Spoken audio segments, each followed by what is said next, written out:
Welcome to the channel.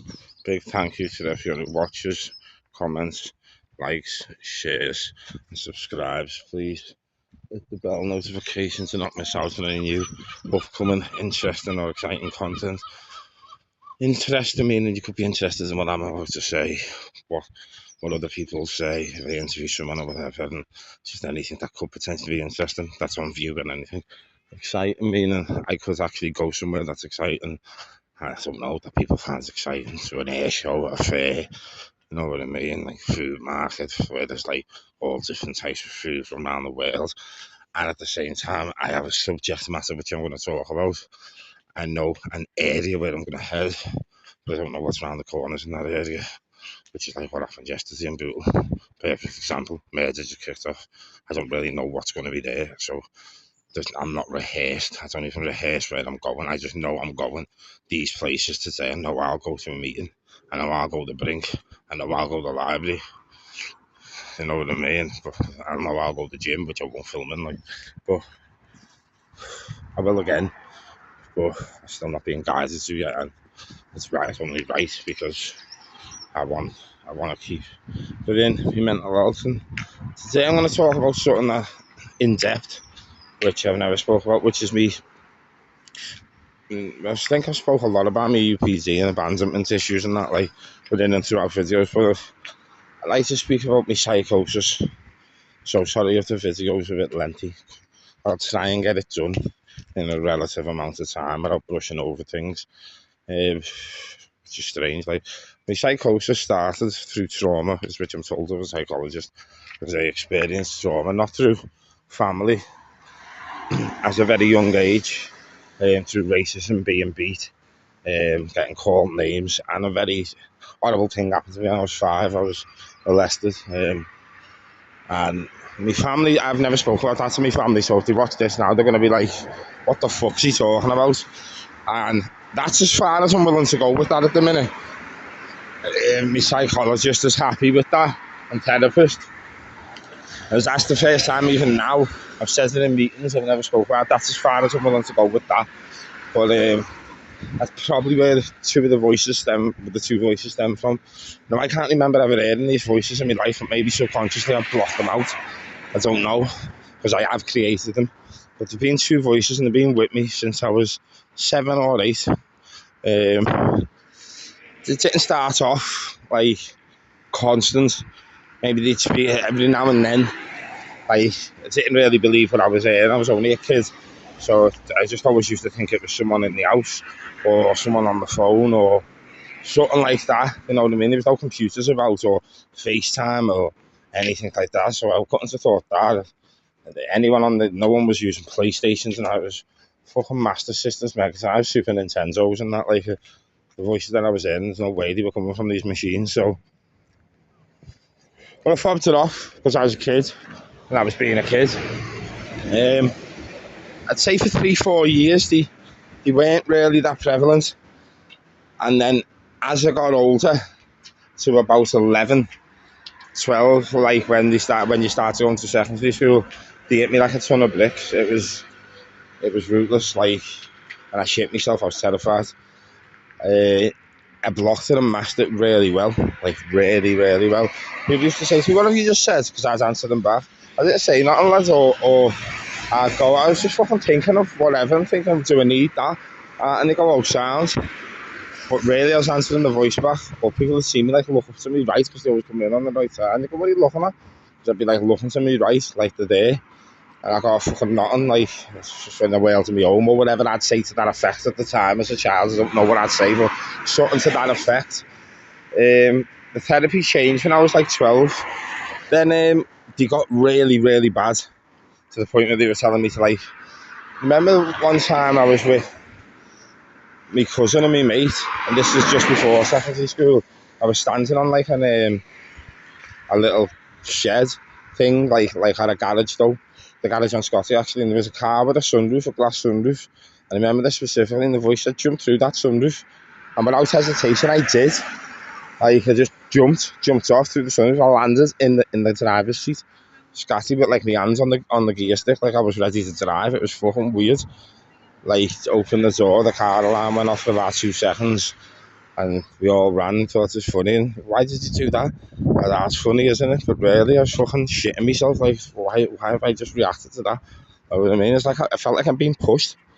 It was weird. It felt like I've physically been pushed. But it didn't. I jumped. I actively jumped. So there was that. And then I went to secondary school, and like, this is what I mean. Like, I started smoking weed heavily.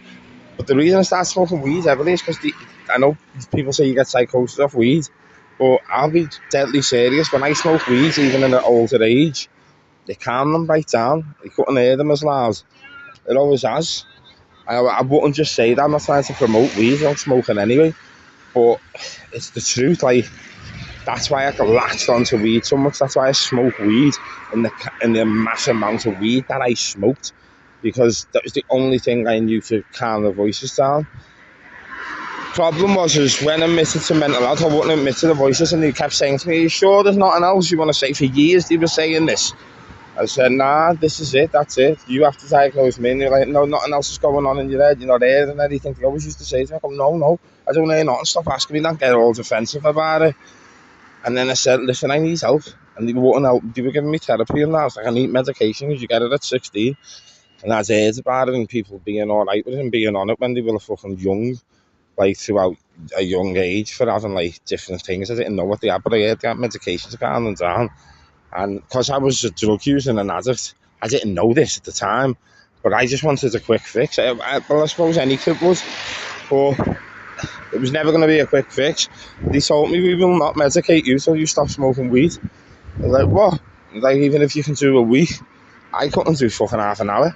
Start smoking weed, like, fuck that, because I went telling them about the voices, like, fuck that, if I start smoking this weed, these voices are fucking, they go runny. I remember droughts and that, I fucking flipped me lid.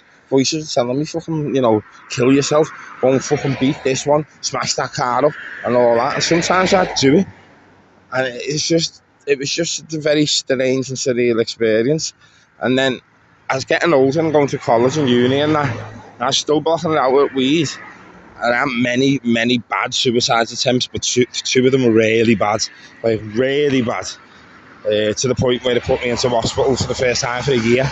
I went into Broadway mental health unit. I was 21 years old, so yeah, just past 21 years old. Got out just before I turned 22 for like 2 months. I think I had my birthday, but I had to go in for another 6 months because it was like I was institutionalised. I don't know, it was weird. The voices come back bad. There seemed to be calms in the hospital. They come back tenfold. But they prescribed me medication because I come off weed. Because I wanted to come off weed because I thought I can't deal with this no more. I was like 6 stone. The relationship was going to fuck with my first partner. We had 2 kids. I decided to leave because I said, I don't know now if it's was the right thing to do. But if it was the right thing at the time, so I was like, this relationship's toxic and I'm hurting you. Do you know what I mean? I can't do this no more. So I moved back into my mum's. That was after I come back from hospital and that. And she must have thought that I was fucking... The voice was like calming down. I was on medication, but they weren't. They were still telling me to do things. And she must have thought that I like was messing or wanted to run. Because she remember her coming over and I remember the face on her. Like when she come into me mum's and I literally like bought a bed, a big telly, fucking... bought another fucking computer. I can't remember what PlayStation was. I think it was a PlayStation 2 or might be a PS8. But I bought another one anyway, and all the games that I had, and just logged into me fucking thing going. And like, it cost money, do you know what I mean, for the bed to get the room decorated. So when she's seen that, she's seen the fact that I weren't fucking messing. Do you know what I mean? She was like, whoa, and I could see it in her face. That was the last time I ever slept with that girl. That was then. And fucking, yeah, it was mad. So then, after that, I had all trouble and all that through fucking whatever. She ends up moving, ends up going to court to see the kids and that. And I was going through court for years, just going to the gym and everything. I was just blocking everything out. But I ended up really ill, ended up with an illness that I'll speak about on another time. If you've seen me Facebook and that. I ended up with a bad illness, a really bad illness, a bad one. And people didn't believe that I had it as well. I had leukemia. People didn't believe it. I had to start proving things on Facebook and that, showing doctors' records and that. No one else has that I know of has ever had to do that. But I proved it anyway, and that's that. But that hurt me. And then, like, fucking, the court was killing me.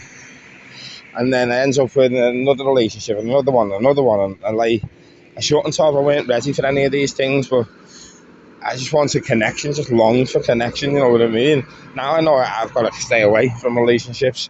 I know that for a fact now. I'm not ready for one altogether. My problem is, even now when I'm saying that, is I like women quite a lot. So, do you know what I mean? And like, and I do still long for connection. It's weird. Fall in love really rapidly as well. Not as rapid as the last time I did. That was very strange for me. It's like, whoa, and I'm not talking about, like, yeah, rapid. This only like a good few months ago, and then I fall out of love. If it's only been a few months, just as rapid. But if it's been years, it fucking cripples me. Do you know what I mean? But if it's been a few months, like, it's not that I don't love someone, or I genuinely mean it. I feel it. I still feel like love for them and that, like, even now. But I'm not obsessed or you know. That's partly for following the program. Now let's get back to the psychosis. I'll talk about that another time. That's not the program, and God's helped me to do. But the psychosis, yeah. So I'm doing well in that, and then fucking I break down. It's because of the court, and then I fucking say I'm allowed to see the kids, this, that, and the other, blah, blah, blah. Everything happens.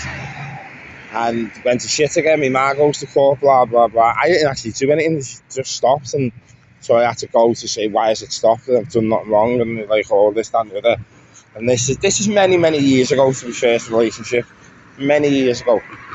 To be first partner who I've got my first children to. So, yeah. That's as I'm willing to talk about that, because that's not just my stuff, is it? So nothing can happen to me for the thing going. I've got like nothing in place where I can't, but to be first partner. But I just don't want to, and I don't want to risk it anyway, just in case. And again, it's not really my business to tell. So we'll just bypass that for a minute and just go to the part where I started taking cocaine. But I took cocaine most of my life, and most of my adult life. Took ecstasy when I was like 14 for the first time. Smoked weed since I was 11. I don't smoke it now, obviously. Fucking cocaine, I was bad on it. Like, everyone else could just have a bit, like. And people, I should have known I was an addict when people were going to want to go after a crate and go in for a bottle of vodka, this, that, and that. Fuck that. Why would I do that when I can buy more drugs? So I've dry sniffed forever. Even when, like, I go to town, I wouldn't drink. As I said on one of the other videos, I'd go in on your round because I'm not a bum. But you know what I mean? But when it comes to fucking my rounds, I'd be like, listen, you're just buying me another limo for me. Do you know what I mean? Because that you don't include me on the thing, but you're buying me another limo. So the lads and that would have to get me a limo, because every so often it's costing you to score anyway, and they're buying limo anyway, and I won't drink. So everyone's on the bar. I might have one Peroni, which I buy myself, but I still go in on the round. So if there's 40s and it gets to my round, I'm still buying 4 bevies, but not getting myself one. Might get a glass of Coke, or fucking usually just water, because my mouth's bone dry. And every now and then I might have one Peroni, and the only reason I have that drink is because I'm fucking taking for the line where I was waiting for whoever to show up. So I sniffed it that much in the end, that fucking, this was gone out through my life. But then when after that, with the court thing and all that shit, I sniffed it heavily to the point where, like, I couldn't get off my cake off it. I went to doctors to ask him, why the fuck aren't I getting off my barney? I've done that twice. And he just told me, like, your body passes it out too quick. Like, you know what I mean? Like, the amount that you have to take to get to that level, like, your tolerance to that drug is through the fucking roof. And you shouldn't be taking it anyway, this, that, and the other. And, you know, you're on antidepressants and that, you've been in hospital, this, that, and the other. And I was like, yeah, sound. I was just taking it, weren't touching the sides. Do you know what I mean? Just to get rid of these voices, and it made them worse. But I was standing off my band, I didn't care. Do you know what I mean? But it still didn't touch the sides. But thinking back, I must have been off my cake. It just weren't doing the job that it once was. Do you know what I mean? It just took like fucking hundreds of pounds worth to what used to take 30, 20. And that, and the fact that the limo's been fucking shit for years. You know what I mean? Like, you used to get a bag of limo years ago, sniff the bag and be off your cake. I mean, sniff through the bag and be off your cake. I don't even tell you now, it's fucking swang. 1-to-1 years ago was better than the flake now. 2-to-1 years ago is better than the flake now. And if you know what that means, you know what that means. 3-to-1 years ago is better than the flake now. And people go, you're chatting shit. Well, you weren't there. I'm not chatting shit. I went just because I was young, and believe me, it was better. The ingredients have changed. Something's changed or something, you know what I mean? I'm not here to talk about drugs. I'm not promoting them like that. But yeah, so that happened. And then fucking I ends up on fucking, obviously you know the story, but I ends up on crack. Crack first pipe, everything went away. Everything. Every problem I've ever had in my life. Couldn't hear no voices. Didn't feel any anxiety. Didn't feel any depression. Didn't feel any low mood. Didn't feel nothing. Just took me to the moon. And I was like, whoa, this is fucking, what the fuck's this? Like, how come people have been telling me to stay away from this?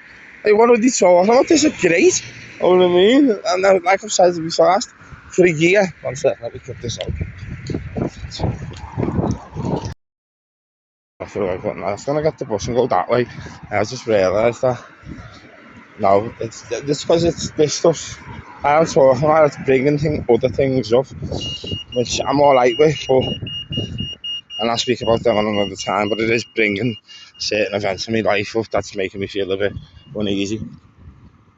But I've already worked through them, so it's not a major, it's not that I can't handle. It's just if I turn the phone off for a minute, take a breather or something. But so I just realised then that's like the higher power saying, don't mind the rain, just walk to town.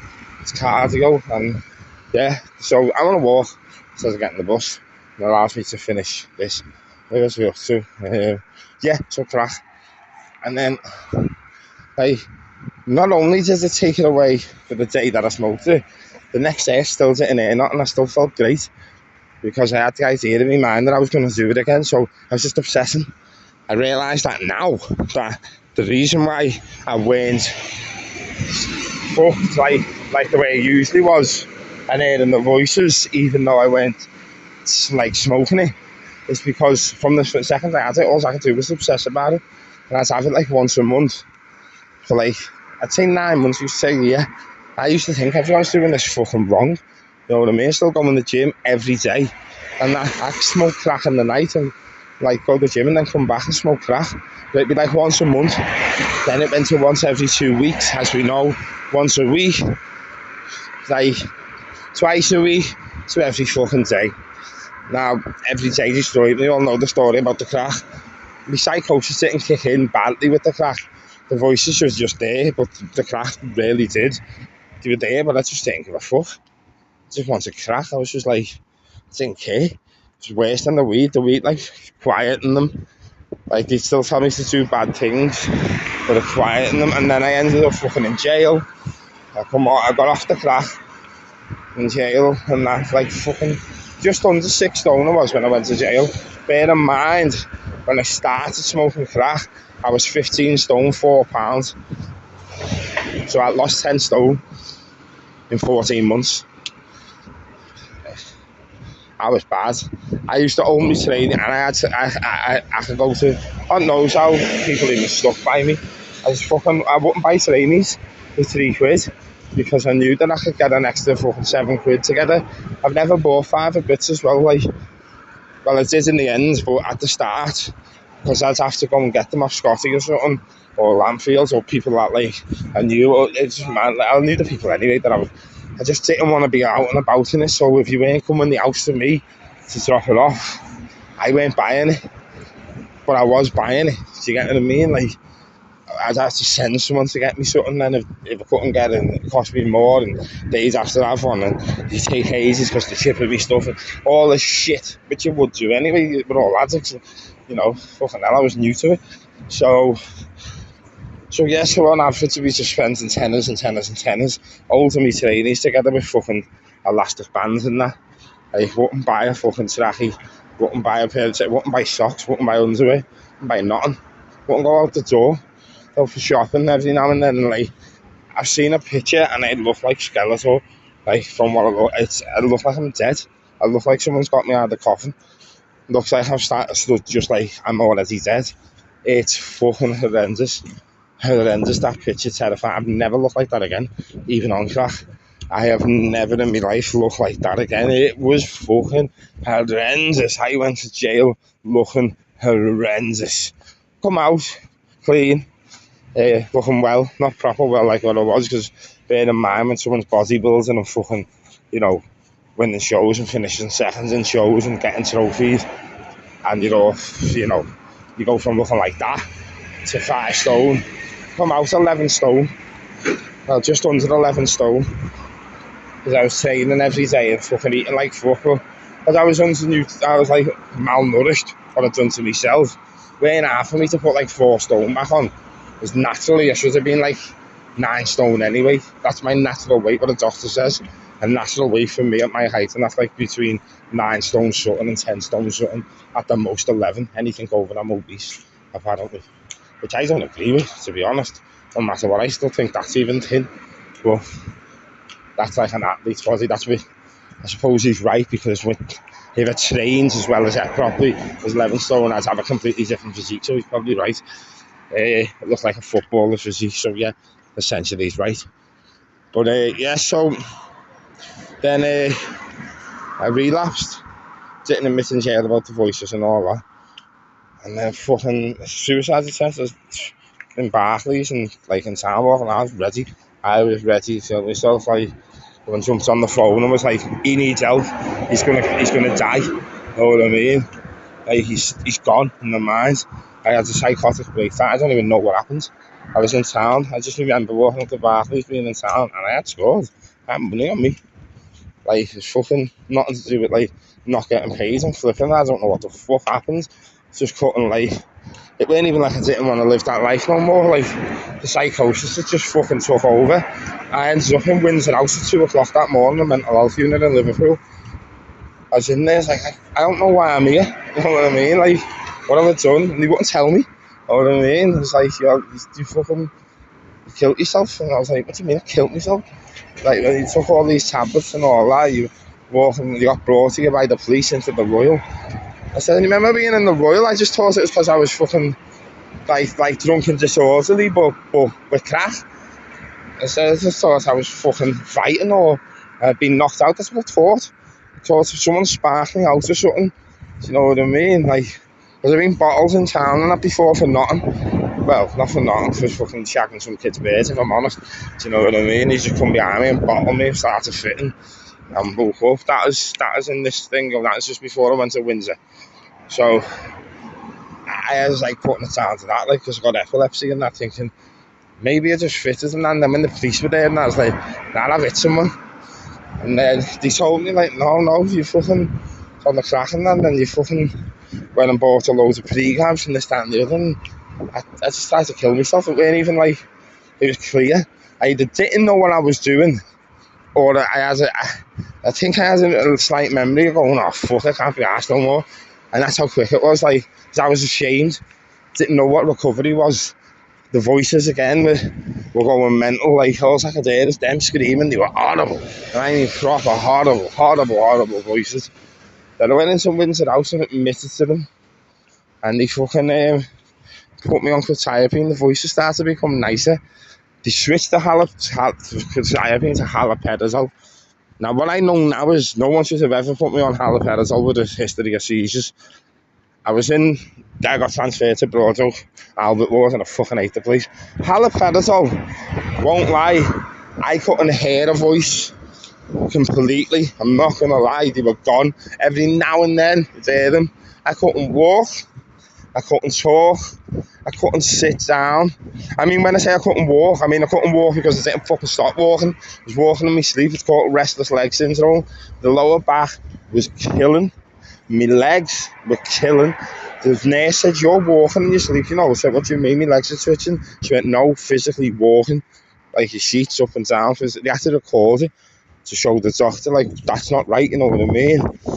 And I was going to ask to be took off them anyway, because they were cabbaging me. Like, it weren't me no more. I couldn't train.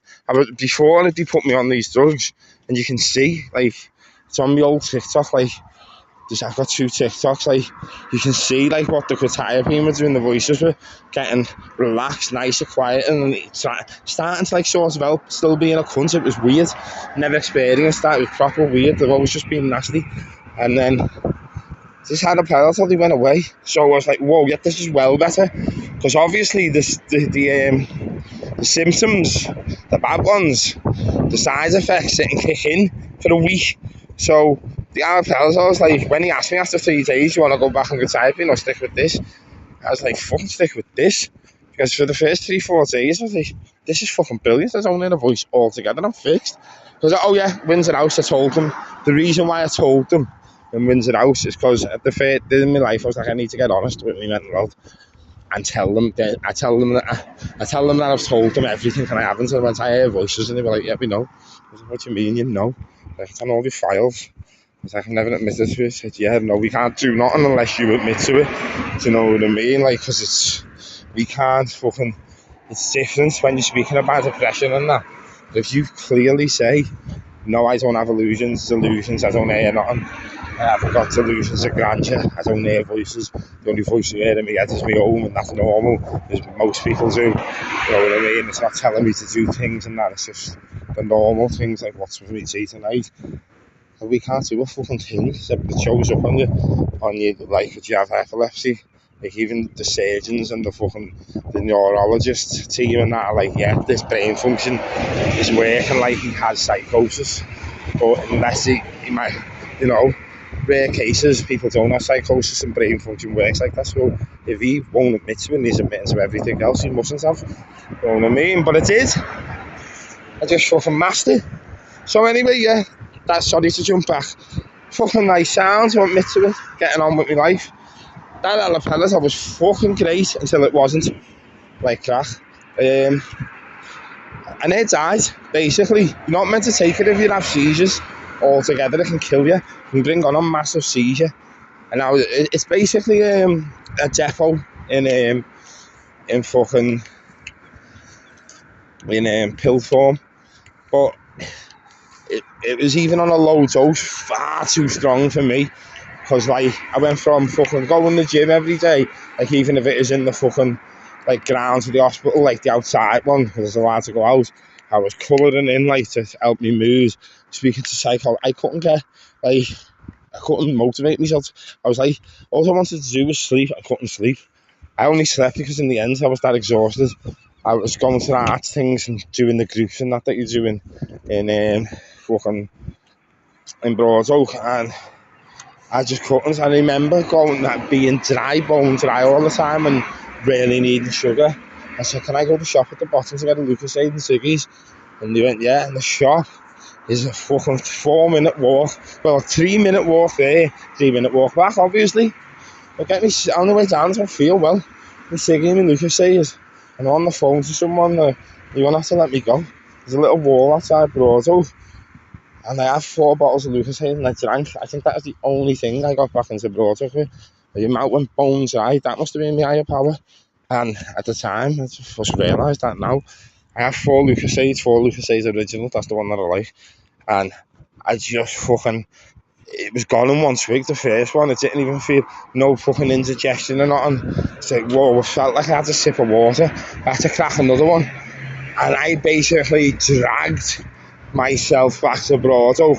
Good job, it was only about from the wall, you're at Broadoak. So it was like 40 seconds. I got up onto the walls and I'm like doing it now, like sort of like, because I'm an actor, I think I start like method acting or reliving it. There's something I don't know, but my eyes just went then like I was going to fit. But I weren't, I done that intentionally, but you can't see it on the camera, so I just thought I could explain that. Because I remember getting to the corridor in the end and just seeing nurses at the bottom, and they went, do you know who you are, like? I went, not really, and that's all I remember. And boom, know what I mean? Smashed my face off the floor. I felt it as well, which was strange. Because every time I've fitted, I've just woke up with either missing teeth, bruises, fucking cuts, stitches, you know what I mean? Fucking butterfly stitches mainly, you know what I mean? I've never, always had people around me where I've never, you know what I mean? Or glues, little cuts back together and that. But this, when I hit the floor, I felt it. So I passed out But I must have been still half, and I felt my head and my face swat that floor, and I shit myself because I couldn't see anything. And then I was fitted. I went into a bad seizure. And I mean a bad seizure from what I'm told. And then I woke up in the Royal. And I woke up. And after a day or two, the voices were back. Something strange happened. Voices begged me not to take that again. Because they were in the dark, weren't they? They couldn't be heard. Begged me. For like weeks, I'd say to them, if you can hear me now, I'd say to them, I still say it now, if you kick off again, seriously, and do all that shit again, I will just go on a depot. Like, fuck it. I'd rather just go on the depot, and they know that.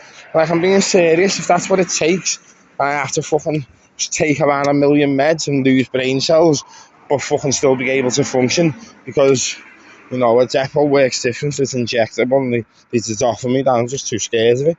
Do you know what I mean? And I felt like I was losing intelligence, and that restless legs is the worst thing. And they said that you still get restless legs, but we were prescribed with promethazine, this, that, and the other. I would have been on every tablet that I'm on now, plus a depot, and then fucking loads of shit to calm the side effects down, which has just been monged. But to live, I'd have accepted it, but it literally, I've seen people who react to it in different ways. I've seen people on the depot do brilliant, and I've seen people where, like, they're just doing it to fucking keep them calm, like, and that's fair. That's the only thing that works. Otherwise, they would probably fucking kill someone or themselves. But I wouldn't. I'd kill myself. I wouldn't kill someone. I'm not gonna lie. Probably, you know. But to keep calm, I genuinely would take it. My life would be ruined, and I won't lie about that. But I'd be alive. You know what I mean? And in 6 years, 7 years. You know what I mean? You keep reading that, even if you got restless legs and taking all the drugs, you keep writing, and you know what I mean, trying to go to the gym. Then eventually your body's going to get used to it. You'll be back to you, and that's not a lie. Like, that's the truth. So I'm not joking. If the voices did kick off again to live, I would take it. I definitely would, because it stops them completely. But I know I'd have to sacrifice about fucking between 3 and 6 years of my life trying to be able to do this again, and it'd take that long. I'd be able to do it again without a shadow of a doubt, but it'd take me years and years and years and physio, and like, that's what it affects me, like, with the restless legs and the pain, you know what I mean? Like, oh, it's just scatty. So, but then they went nice, and I started apologising. It's like they done a programme when I had the haloperidol. It's like they went into a fucking they're laughing as I'm saying this, but it is, boys. I don't give them names either, and they know that, because, you know, they don't like it when I say this. They get a bit snarly, but they know I'm not messing. When I say you start doing it again, I'll fucking take the haloperidol. Do you know what I mean? Not the tablet. I'll get the depot. You know, you'll be silenced forever. Do you know what I mean? You're fucked. Do you know what I mean? One of them just said, please don't. I won't. Just don't act the swat. Use the sound. He's helped me get through the gym and that. I'm sorry, I'm speaking to them now. He's helped me get through the gym, boys. He's helped me do certain things and that.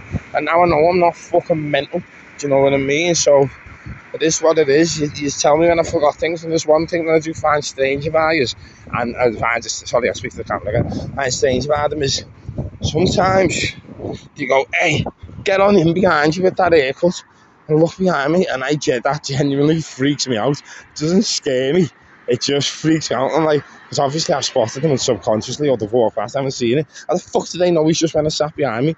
How was my brain working like that? Like, it's great, they're laughing again now. So, yeah, I think they do that to wind me up. I think that's the new thing. But, fucking my psychologist asked them to ask why that they were doing it. So I just asked them why, and they give me the same answer, but they give me now, just what they just said, because you wanted us to. And what do you mean, I wanted you to? And if I say you wanted us to, it's what you wanted us to do. That's what you were telling us to do. Like, what do you mean? I didn't tell you to do anything. And they're like, you do. And I was like, I don't. And they're like, yeah, you do. You know what I mean? I was like, what do you mean? I tell you to do stuff. And they were like, well, you just told us then that you're fucking hungry. I was like, no, I was just thinking that. Like, yeah, so that's telling us. And, oh my God. And they were right. Like, I was constantly saying, I'm a piece of shit. I must be a nigga. And all that. In my head, thinking it. So essentially, I was feeding them. You know what I mean? And I fed them that much of that for years.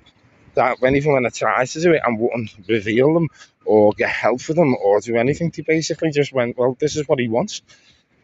Do you know what I mean? And the minute, because it's my brain at the end of the day, they know that, they're laughing about that, they don't like it as well. But it's the truth, I know it's me. I've created them through trauma. I know it's not two random people. I know it's not like a guardian angel. I know it's not a figment of my imagination. It's real. It's definitely real. People go, it's not real. Well, it fucking is real because I can hear it. So that's reality. You know what I mean? I know that they're not physical human beings and people who are going to fucking one day go, we're packing our bags and going, gee, we're leaving to have children and start a new life. I know that. I'm not saying it's that version of reality, but the fucking real, mate, believe me. Like, live with it, I'll tell you the fucking real. It's real because I made it real, that's the problem. And they're alright to sound now.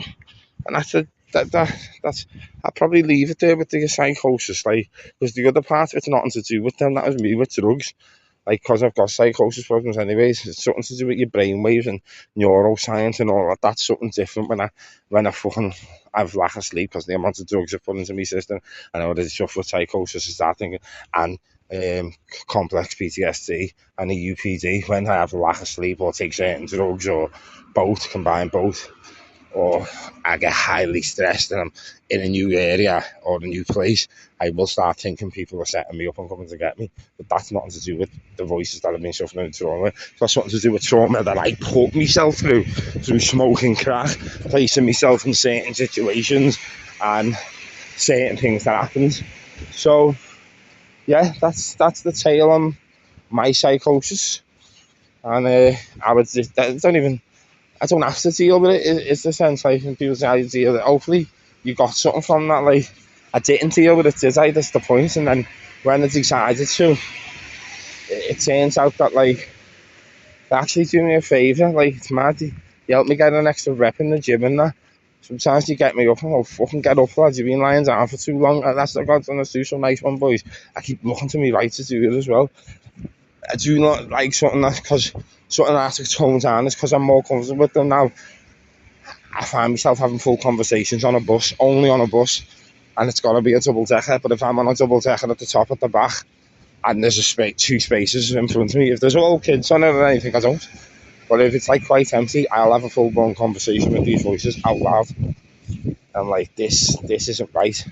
Only because what it looks like. I mean, I don't care what people think, but concern promotes something like I could put myself at risk there, where, like, people go, there's a fella that's just speaking, having a full blown conversation at the back of the bus with himself. I don't know if he's alright. He looks well, like, to look at and everything.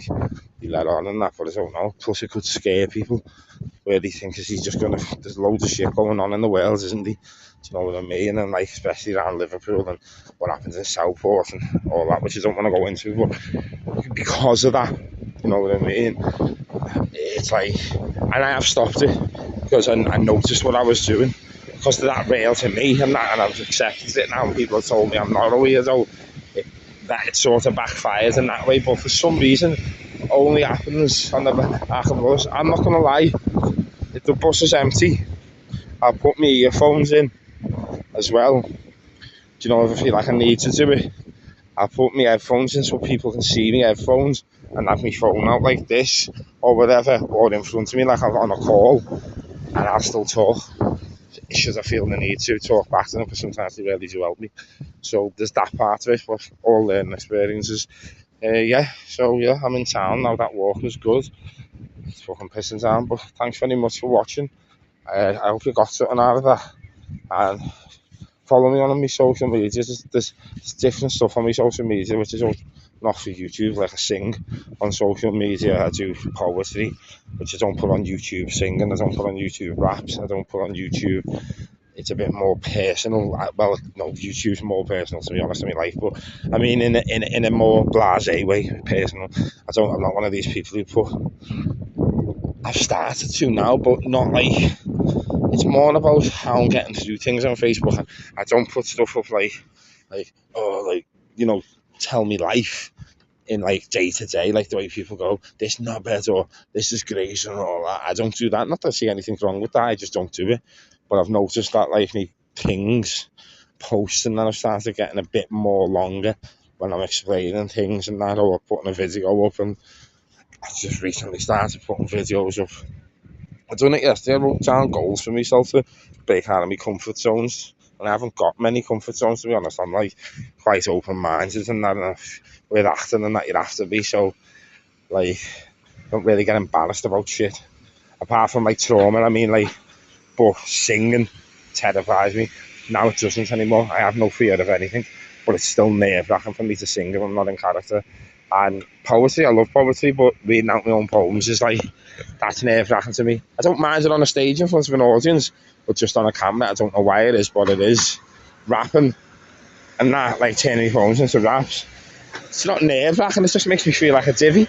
Because at this present moment in life, like, with what's going on, especially in Liverpool, like, fucking hell, the amount of Scouse rappers that are out there, and fucking people's nans and that are fucking listening to Mazza and that, coming out with fucking bars. So it's like I'm following the trends, whereas I don't want to follow trends, I'd rather set them, and that's the truth. But, you know, at the same time, there's things happening, and I'm like what I put on my Facebook, I've said something about it, like, the people on YouTube who are rapping that, they've got lived experience of what they're rapping about, and if you want more info on what I'm talking about, then go on my Facebook, because this isn't going on YouTube, YouTube's not for that.